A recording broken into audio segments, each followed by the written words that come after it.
This is Dunedin, the heart of the Otago province and home to the 2014 Drivesouth Rally Fest, round 2 of the Brian Green Property Group New Zealand Rally Championship. The championship opener at Whangarei had seen Richard and Sarah Mason power to a commanding lead through the day 1 stages in the north, but a brake problem late on day 1 saw them relinquish the lead to David Holder. Holder then ran out of gas on the final stage to hand the lead back to Mason. Despite a run of bad luck at this event, the Masons went on to hold the lead through day 2 and take 42 points for the round win. So the leaderboard has Mason at 1, Matt Summerfield, great result in 2nd, and rookie Lance Williams doing well in 3rd. Dunedin's Octagon hosted a rally start ceremony on Friday night, but for Rangiora driver Matt Summerfield, the pressure was on just to get across the start line after a midweek disaster. We were just about to load it on the trailer and I took it for one last run down the road, and the engine died, so just lost power. So the boys have worked really hard, and I can't thank them enough for throwing together another engine for us. Auckland's Andrew Hawkswood was debuting his Mazda 2 Maxi, the latest of the new generation cars. You know, it's been 10 years since we did a full championship, and I'm really looking forward to it. You know, it's been 15 years since Mazda were at the sort of the pointy end of the championship as well, so it's going to be a pretty big day tomorrow. I always had a bit of a reputation of being on the limit. Once the green flag drops tomorrow, I think we'll see how we go. Also at Otago for the first time, the other Maxi rally car of Emma+gilmour. This is the car's first time it's ever competed here in Otago because we didn't quite make the start line last year. So yeah, I'm really hoping that we can just have a nice smooth run, be competitive and have some good times. Learned a lot from Whangarei. We've made some changes and you know, along with the sequential gearbox we now have in it, I think it'll be, you know, really, I'm quietly confident about tomorrow. And of course, huge interest in the International Classic Rally. Clinky, every rally's special, but for classics, this Otago rally is very special. Yeah, it's a fantastic turnout, isn't it? I mean, it's been a few years since we've had a turnout like this, so really looking forward to it. Hi, I'm Richard Mason, bringing you the B&T stage preview. This morning's day 1 of Rally Otago, and we're heading out south of the city down towards Lawrence. Now, the roads down there are mainly farm-based, very rolling hillside, lots of crests, really quite a fast rally. So the biggest challenge for today is going to be Manuka Hill. It's nearly 50 k's long. It's very fast though. I expect to see the average speeds really high in there, maybe around the sort of 135, 140k mark. And the B&T stats on stage 1, Fellaburn, it's 12.23 kilometres, a good spectator junction in the middle. The weather is cloudy, not too cold. Richard Mason, number 1 on the road. Expert comments as always from top New Zealand rally driver Glenn Inkster. What about the road conditions today, Inky? Roads are looking great, nice and sweet, very clean and fair for everyone. All right, opens, 200. Long. And the other feature about these roads, they are fast, very, very fast. These guys are going to be going flat out. Down to the finish line on stage 1, Richard Mason will set a time, the benchmark 6 minutes 27.4. Ben Hunt now. Disappointing round 1 with engine issues. Real determination here to get his championship back on track. Everybody's got high expectations of Ben. He showed last year he's very, very good, and he'll be wanting to match times with Richard. Ben's time 6 minutes 40.9. Emma+gilmour. She also had problems in round 1. This car still under development. New for round 2, a sequential gearbox. That'll make a difference. As we see here, when she changes up a gear, she just pulls straight back on the lever. There's an extra ratio as well. It's going to keep that engine making plenty of power, and it just makes a world of difference. Just so fast with those gear changes. On board here again, just watch when she goes up, pulls back, down a gear, straight forward. Open 7:30. It opens 7:30. She's still using the clutch, so she's going to take a little bit of time to get used to getting the full benefits from it. Good start by Emma, second fastest, 8 seconds slower than Mason. Now, big interest in the other Mazda 2 Maxi, Andrew Hawkswood. Very similar to the Suzuki, but running a more torquey 2.3 litre turbo engine. The actual construction of the car is very, very similar, but running a bigger capacity means they use less revs. You can hear it in the motor. but plenty of grunt getting out those corners. Hawkswood was 4th fastest, 18 seconds down on Mason, and that time matched by Matt Jansen, who's running a limited campaign this year in a Subaru. Stage 2 Gooseneck, 23.35 kilometres, and we're at the viewing point a third of the way through the stage. There's our top 5 so far. Let's see what sort of pressure they can put on Richard Mason, who posted a time of 11 minutes 27.6 right through here. Chris West was only 10th fastest in stage 1, but pushing hard here to move up to the top 5. Emma+Gilmour getting to know this car after 12 months of developing, and looks like she's finally getting those results. There's a lot of attitude on the car. Emma's always been a very neat and tidy driver, but these cars reward aggressive driving, and you can just see with the wheel lock, the attitude, she's really starting to get the handle of it. Ben Hart was 3rd through the stage, just 0.4 ahead of Chris West, 2.5 behind Gilmour. Long 4 right, minus Tony Rawstrom, the guy calling the notes here, big part of the team effort in this car. He's got to tell a driver exactly what he needs to hear and when he needs to hear it. That's a secret to going fast. Matt Jansen was tied in 4th with West, but just 6 seconds slower through here, so drops to 5th. Outside the top 5, Matt Summerfield was running with a spare engine, down on power, but in a great battle in the top 10. Rookie Lance Williams improving 4 places on this stage to be 6th overall.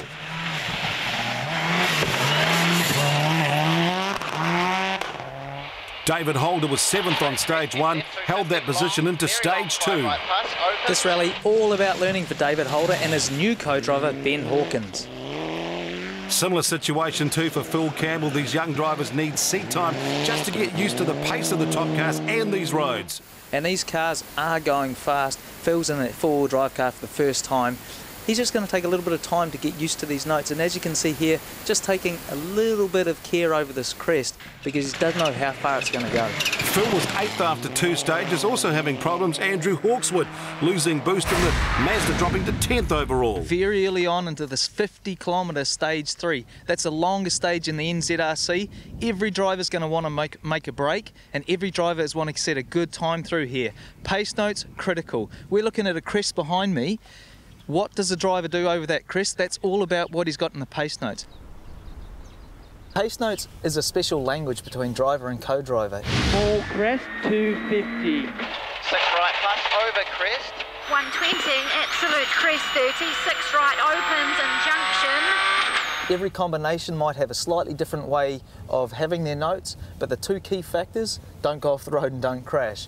This crest, we want to know how far it goes to the right, how far the crest is. Is the car going to get airborne? Are we going to end out on the left-hand side of the road? So it's all about keeping the momentum up, and as we've seen, this is an 8 right over crest. I would call it a flat 8 right over crest, just so that you know you don't lift the throttle even the slightest bit.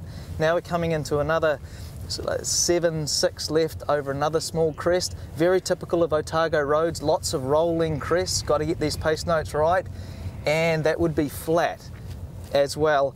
Looking at this next crest, another flat left, kink left over crest. These are the things you've got to get right. It takes experience, and you don't always get it right, but it's a secret to going fast. And at 49.62 kilometres, Manuka Hill will be epic. And here's the road that Glenn was talking about. Let's have a listen. Absolute crest 50, long 5 right over crest, off camber, keep in. Repeat, keep in. Well, my notes would have been a bit slower there, but that's why Richard goes so fast. I tell you what, every driver will listen to other drivers' notes and learn from it. 60. Mason taking the stage by the scruff. Just look at the grip the tyres are getting on this very well swept road too.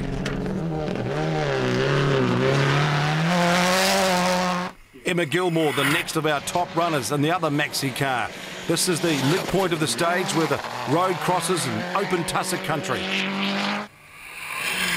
Ben Hart ran a 32mm restrictor in Group N form last year, but in 2014 he's running a bigger 36mm, so more power. He'll need it too to match the speed of Mason and Gilmour.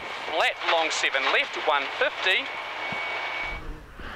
Chris West also with the power on this stage to make up time. The nature of this road should suit the Mitzi.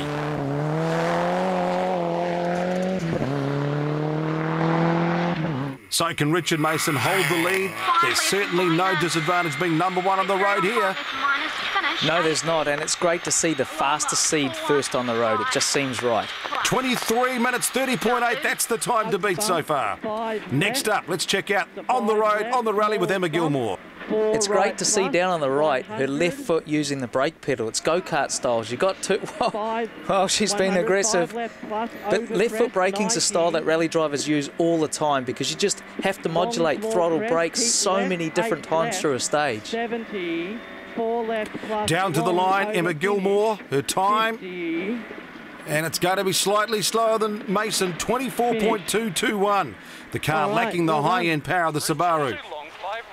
Maybe a chance now for Ben Hunt to catch Gilmour. His car should be similar to the pace of Richard Mason. Long 4 left, 180.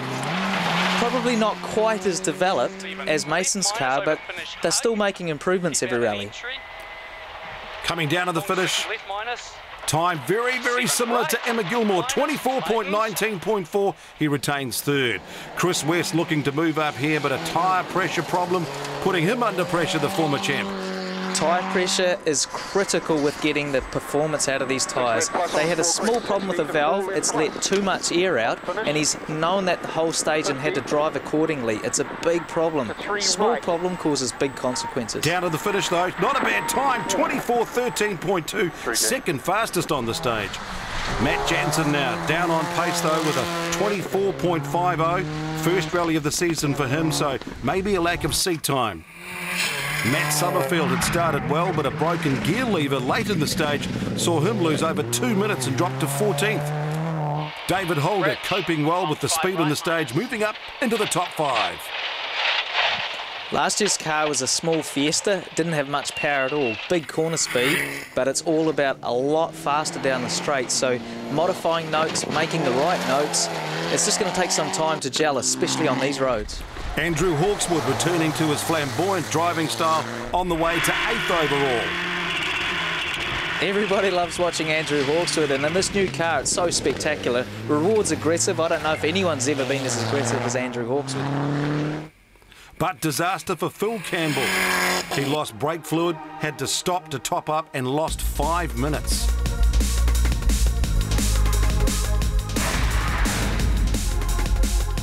So Richard Mason extends his lead over Emma+Gilmour. Hunt in third, West in fourth, under 10 seconds from second to fourth. David Holder on the move up to 5th place.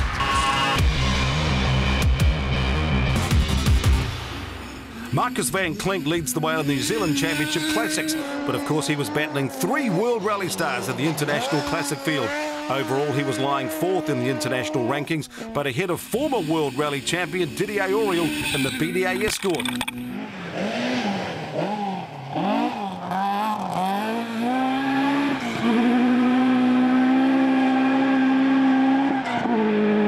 And all the fans loved that echo of the Escort. Now, the battle in the lead of the Classic Rally, though, was a typical Aussie-Kiwi affair. Neil Bates, fantastic form on the Toyota Celica, taking the charge to her own Hayden Padden. New Zealand's WRC driver back in the stadium cars, Escort BDA, showing just how fast these old cars can still be driven.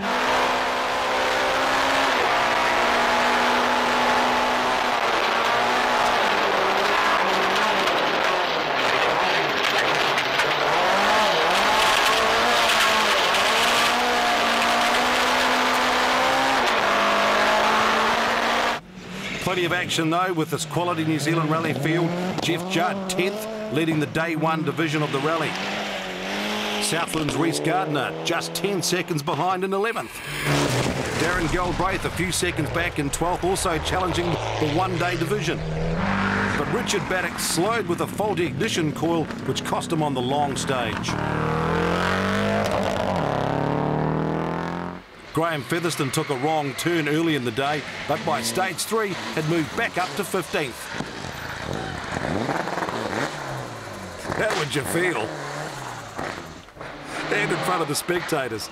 But Brian Green looking at another short rally after the team had worked hard to repair the car from a Whangarei crash. The engine let go on stage 2. Yeah, well, I guess it's never a good look when there's oil on the windscreen.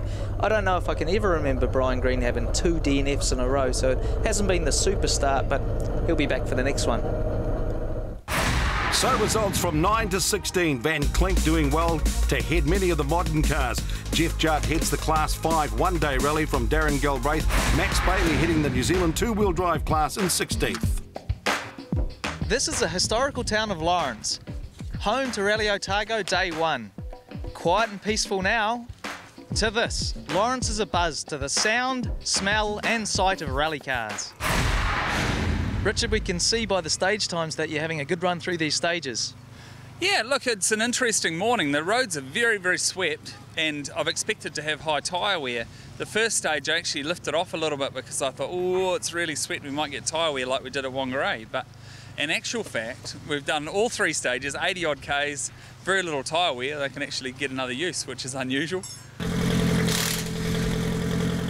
Richard's got a little bit of a gap. Do you think that's a little bit to do with the power and the top end speed of your car? Yeah, I think Richard, he's got his car well and truly sorted, and he knows his car really well. So I mean, he is the benchmark. So it's great to have someone to chase, and we're sort of now we'll do the development on our car and try and get closer and closer to Richard.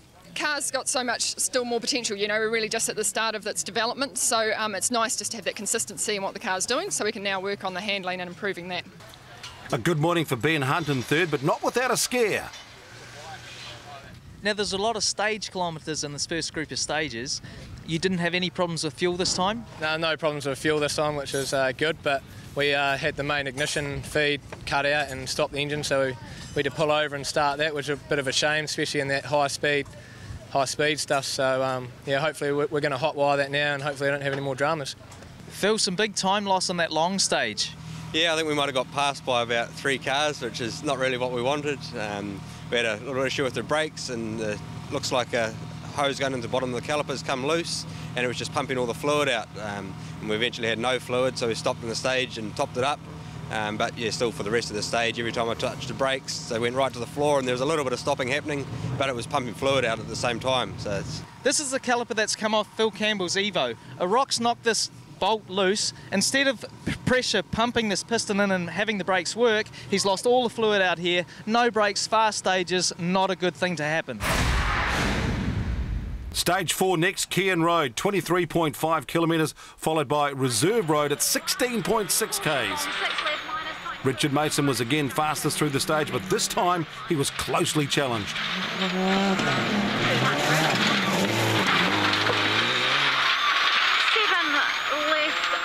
7 right plus 50. New tyres in service making a big difference for Chris West. He was literally, check it out, flying. 7 left minus, opens. 30, flat. On stage 4, just 3.7 seconds apart. On stage 5, it was even closer, 0.4 the difference. West moved up to second.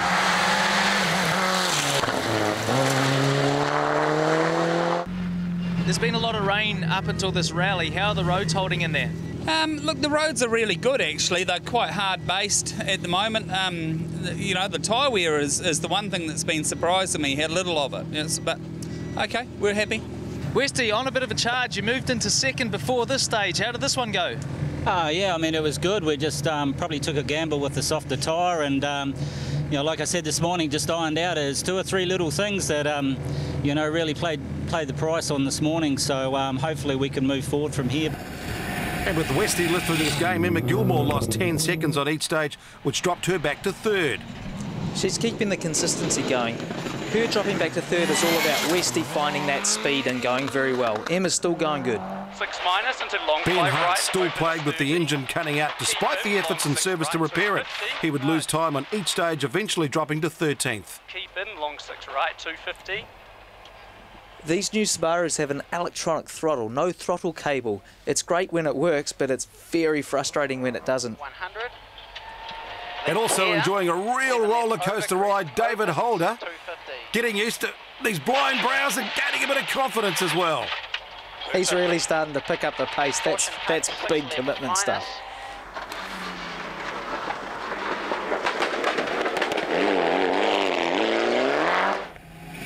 But Matt Jansen slipping back over these stages, dropped as low as 8th before recovering on stage 6 to be 7th.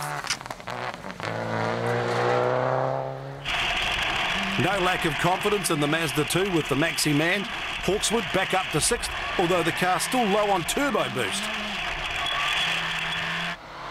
It's the amount of boost that gives you the power, so he's going to be down on power. But certainly that car is well equipped to go drain to drain, and that's Andrew's style. He may be just a little overcommitted there, but these cars are built strong and can handle the knocks. On board with Lance Williams, the young rookie, was in 6th now and challenging Hawkswood. They were separated by 3.2 seconds by the end of stage 5. This is his first year in the NZRC. He used this car in a few events last year, but stepping up to the full NZRC and all the pressure that comes with it, he's shown good consistency and already got a 2nd in Whangarei. 60. This is your 6. Hawkswood's time, 6:59.8. Over the finish, 80. Then go straight over a bridge, 7 right, 200. And Williams was 2.7 slower. So going into the final Super Spectator stage, Mason a commanding lead, 1 minute 35 over West. Gilmour 3rd, Holder up to 4th. Hawkswood holds on to 5th by a small 5.9 second margin. Rounding out the other divisions now, Marcus van Cleek leads the New Zealand Classics and 3rd in the International Classic behind Regan Ross and Neil Bates after Hayden Padden crashed out.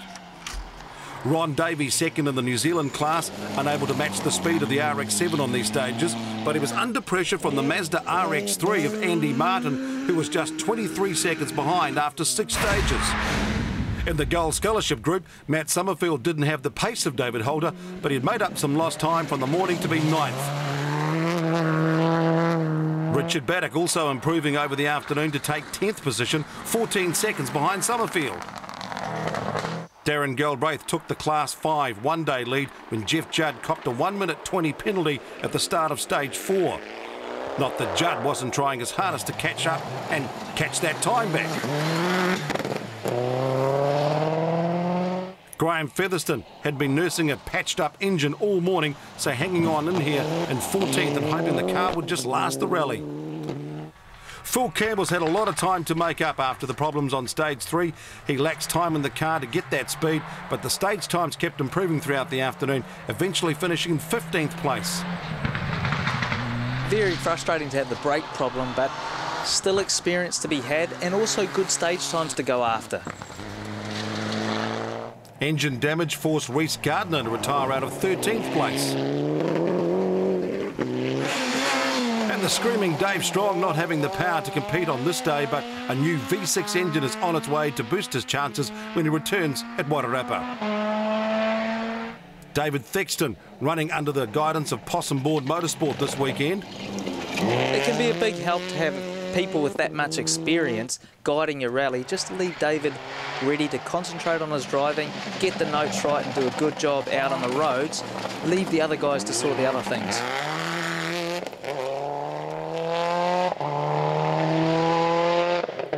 In the open two-wheel drive class, Max Bailey showing great speed in the Fiesta to take the lead.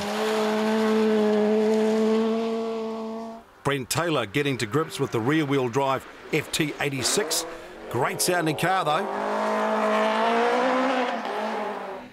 In the smaller capacity cars, another Toyota, this time the front drive Corolla of last year's winner Hamish Anderson. And good to see Jeff Torkington making the trip south. The MR2 not ideal on these roads, but he was building up championship points along the way.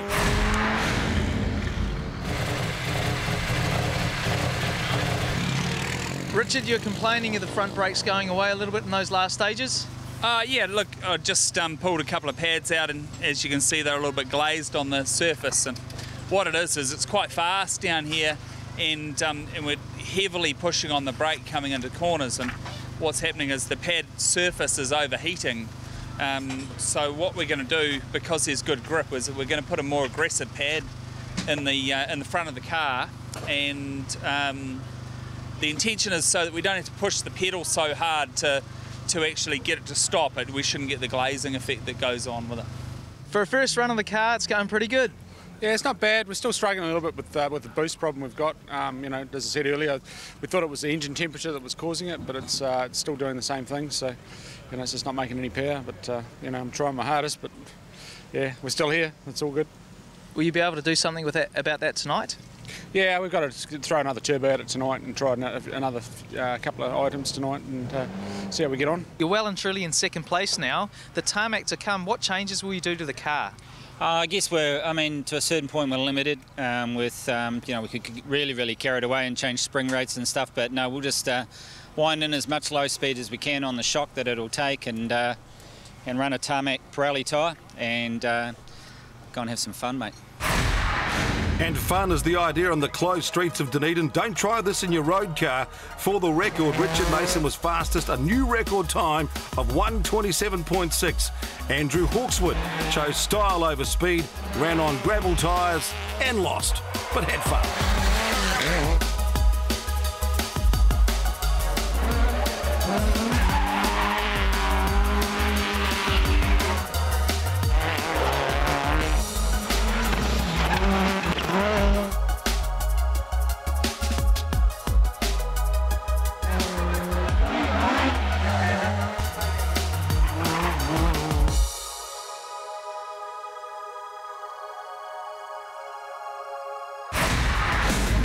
So, final results for the day sees Mason 1 minute 36 ahead of Weston, Gilmour, Holder and Williams, who took 5th place by beating Andrew Hawkswood on the tarmac stage.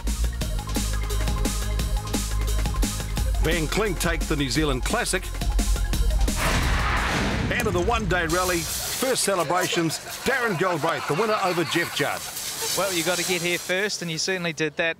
Great roads for these older Evo 6s.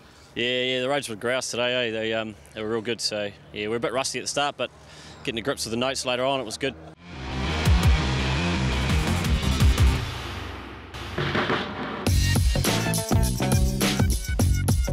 Before the rally starts, the drivers and co-drivers get one pass of reconnaissance. This is their chance to check their notes from last year or to start again and write new notes. If they get this right, the whole rally will go well. They'll be fast and consistent.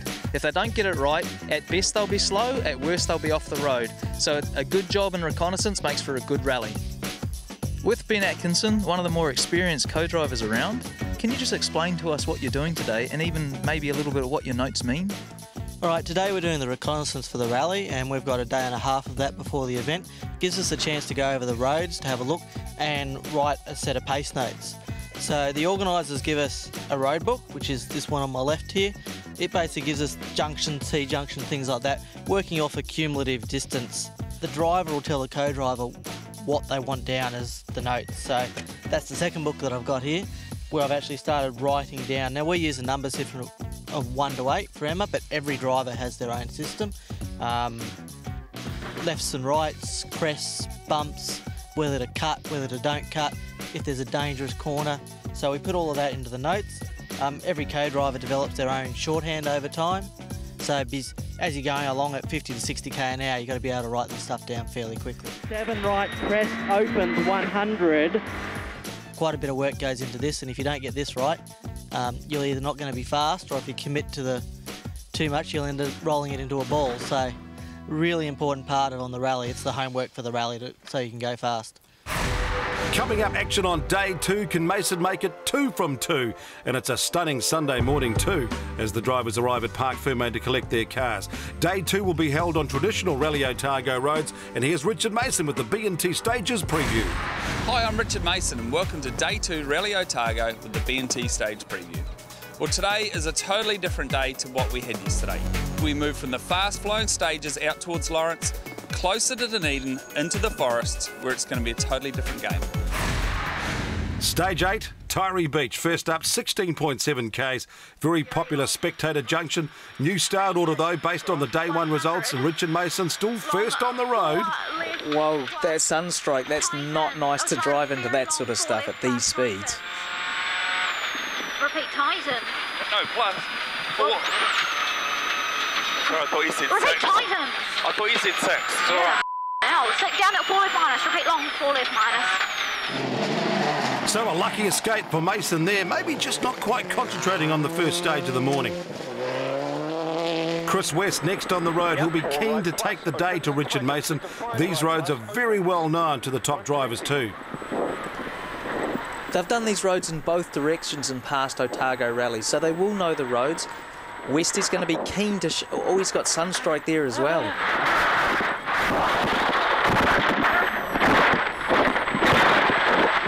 Hi, Chloe. That's a major crash for Chris West. Looks like they're both okay though. Now the next car through is emma+gilmour, and there's Chris Cobb, he's the co-driver. Hasn't got the OK board though, so Westy must still be in the car. Unless you see a clear OK board, the next driver must stop. You know, we're all in rallying together, got to look after your peers. They want to make sure Westy's okay. This has been a big accident, and of course safety does come first. He's activated the rally safe, that's what that yellow light is for. The next car on the road, their job, go to the next radio point and get the relevant information through. We rely on rally safe, but we have to also cover the basics and do the old system.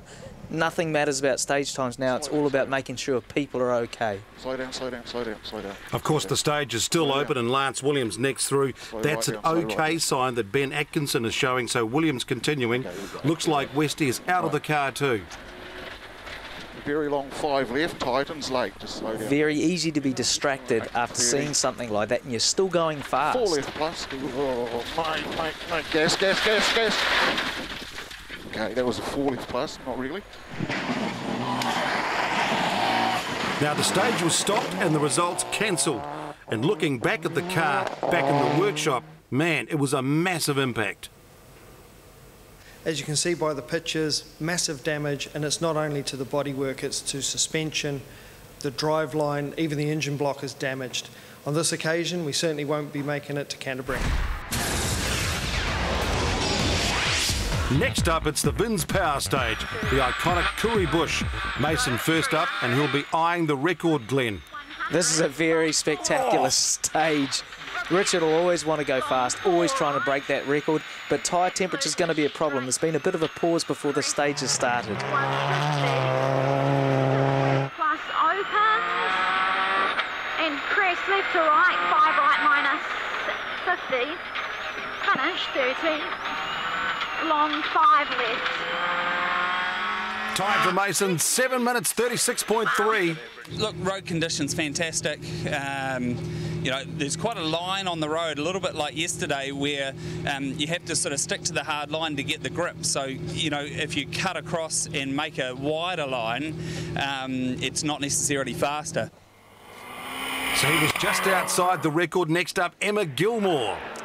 Emma was first on the scene at Westy's crash. Big effort to try and put that aside and go fast on the stage. Very daunting stage. Of course, Emma's had her own big crash on a high-speed road, so to go fast is going to be a big challenge.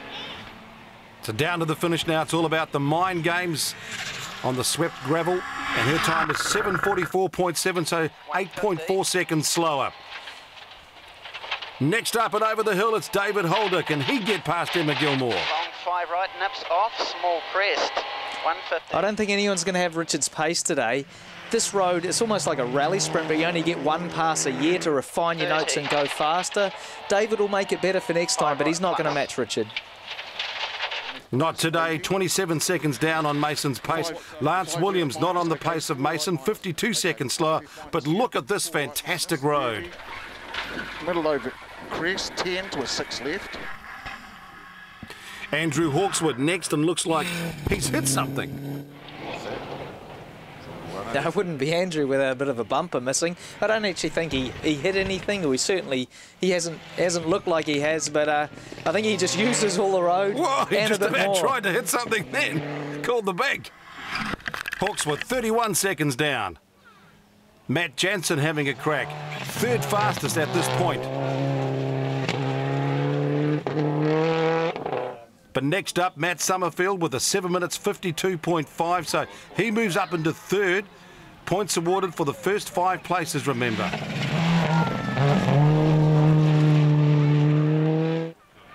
Richard Beric, one of the older cars in the field, not challenging for a place in the top 5, but enjoying these fantastic roads. Ben Hunt, the last of the top competitors, down to the line. What can his time be? 7:47.8, Hunt takes third spot. So confirming the top 5 in the Vins Power Stage, Mason, Gilmour, Hunt, Summerfield and Jensen. Coming up, the challenge of Beric Forest, a 40-kilometre gutbuster. Stage 10, Macintosh Road, just 8.2 kilometres, taking the cars over the Otago Coast Hills down to the service park. Richard Mason now on a mission to win all the stages in the rally, something he did here in 2008, but very hard to achieve. He won this stage, but it was close. Ben Hunt having a red-hot go at Mason, just 0.9 behind. Also having a good run, Phil Campbell starting to find some pace in the roofing store, Evo 9. Let's take a ride along Macintosh Road and enjoy the roller coaster ride. 4 left 60, crest 50, 6 left minus 30. Richard, the stage winning streak continues this morning.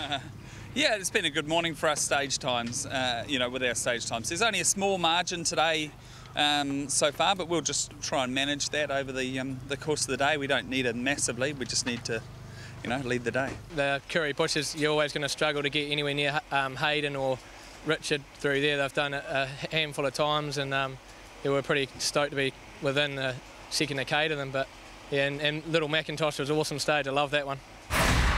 The rally now headed up Waipori Gorge before entering Beric Forest, and Richard Mason finally struck trouble with a puncture. Long 5 left, minus 30, yeah. 5 right plus. So what is it, sorry? Also in trouble was Emma+Gilmour after such a positive weekend in which she seemed to have finally found the pace on this new car. The engine stopped early in Beric and they were unable to restart the Suzuki.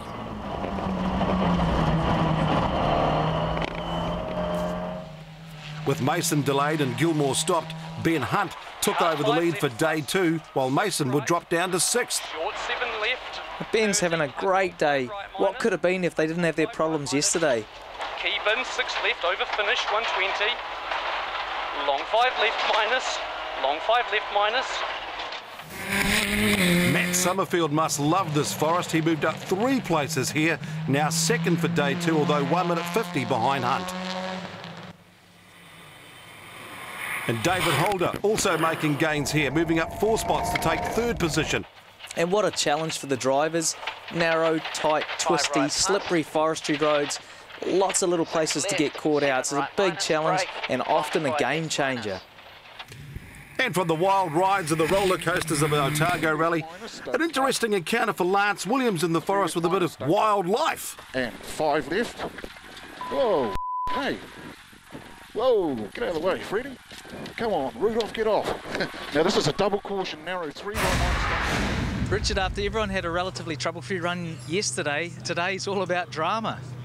Yeah, in the long stage in Beric Forest, we picked up a puncture and had to stop and change it. We had about half the stage to go. End result being we've lost nearly 3 minutes to Ben Hunt, who was fastest through the stage. So yeah, for the day we need to pull finger now and pull back a few places. We've gone down to 5th for the day, so we'll try and get that back up to 2nd for the day and keep it at 1st overall.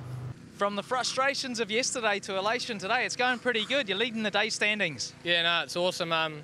Waipori Gorge is an awesome stage, and it kind of got me into a bit of rhythm and found something back that we had last year. So that Beric Forest, we pushed through there pretty hard and obviously came over the win. It was a very good time through the big stage. Yeah, it was awesome. We pushed pretty hard at the start, and through the slippery stuff at the end we slowed down a little bit and just took it a bit cautious down there. It's pretty gnarly bit of road and it can catch a few people out, so we didn't want it to be us. So with just 2 stages remaining, Hunt leads. Jansen another good day in 4th. Can Richard Mason move up from 6th though over the final 38 kilometres? In the other classes, Marcus van Klink was leading the New Zealand Classics, now 2nd overall in the International Classic field, but disaster in the Forest. He slipped off the road into a ditch, losing 10 minutes, dropping to 16th overall. Ron Davey was close enough to take advantage and scored the day 2 win in that class. But the overall International Classic winner went to Neil Bates of Australia.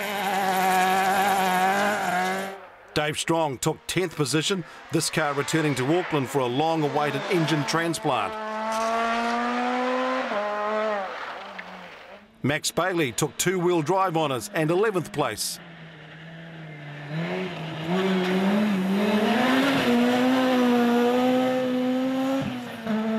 Brent Taylor scored his first finish in the FT86. Thexton also survived all the drama to bring his car home. And David didn't have such a good run last year with reliability. This year he's really focusing on getting to the end, and that's a victory in itself sometimes.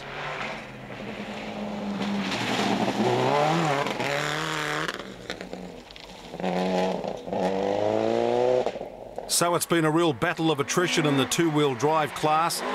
Hamish Anderson, defending champ, knows what it's like to actually just bring the car home and pick up the points. Phil Campbell finished 9th, but got the important experience he needs in the car. These roads down in Otago are just so completely different. It really is good just to battle on, get to the end of the event and gain that experience. Lance Williams was top rookie in 8th on roads which are particularly difficult for the inexperienced driver. In fact, he was lucky not to be sidelined here on stage 14. Oh! And a long fly right. You're right, mate. Keep going. Well, that was rough, but rougher than I thought. You okay? 7 left minus, 400. Out into my undies. And also happy to bring the car home in 7th place, Richard Beric in the old Subaru. So that's a good effort. 6th place on day 2 for Andrew Hawkswood, but a good debut for the latest maxi rally car, the mighty Mazda. Long 5 left, 200.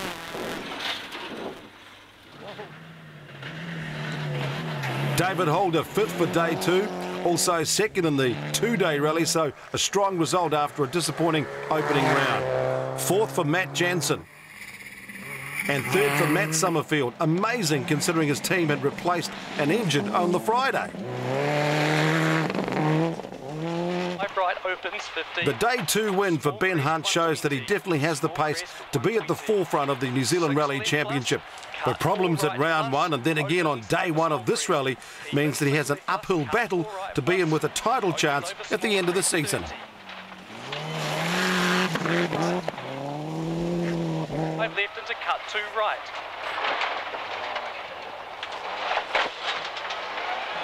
.250, keep in a 6 right minus. It couldn't make it a perfect score rally, but Richard Mason did fight back over the final 2 stages to make it 2nd for the day behind Hunt. But an emphatic win in the outright rally, boosting his chances of another title.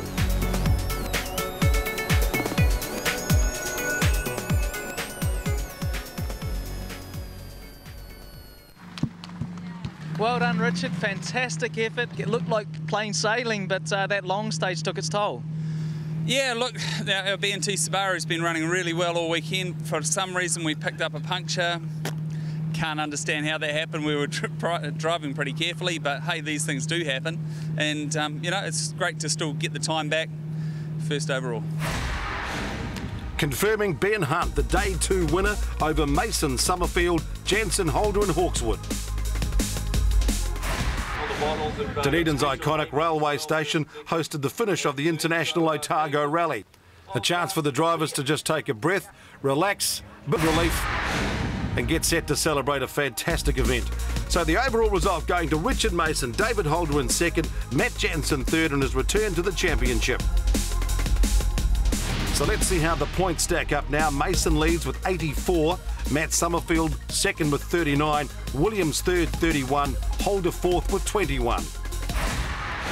So as we celebrate victory at Otago, it's Canterbury Rally next up. Starting Saturday night, the 31st of May, with 2 night stages in Ashley Forest. Then on the 1st of June, Queen's Birthday weekend, North Canterbury will host a day of rallying.